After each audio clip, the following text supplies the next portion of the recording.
The multiple sort of applications of or facets of the parasite analogy make it quite cool. So one idea that you've just been alluding to, like the cordyceps mushroom that takes over an ant's brain, the fire sector takes over the brains of the consumer. But do you also see it as taking over the brain of the host in the form of the government?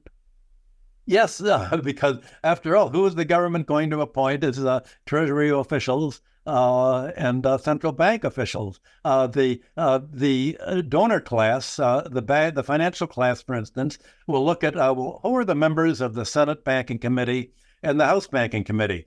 Well, for the Democratic Party, for instance, committee chairmen have to raise a given amount of money to contribute to the Democratic National Committee. And who is going to raise the most money?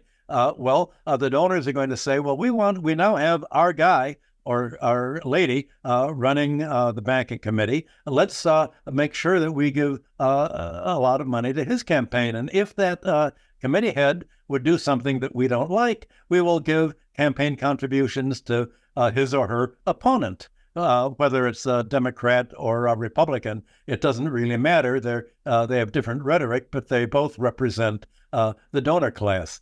Same thing with pharmaceuticals. The drug companies will decide, who do we want to be the committee chairman? The military-industrial complex will be, who do we want the head of the foreign affairs and the military committees? We want our guys to be there. So essentially, you have a privatization and financialization of the congressional committees that make the laws, that appoint the bureaucracy, that enforce or fail to enforce the laws. And this all is invisible. They call it a democracy because the Americans do get to vote for who has been able to raise the most money from the donor class, but the game's already fixed.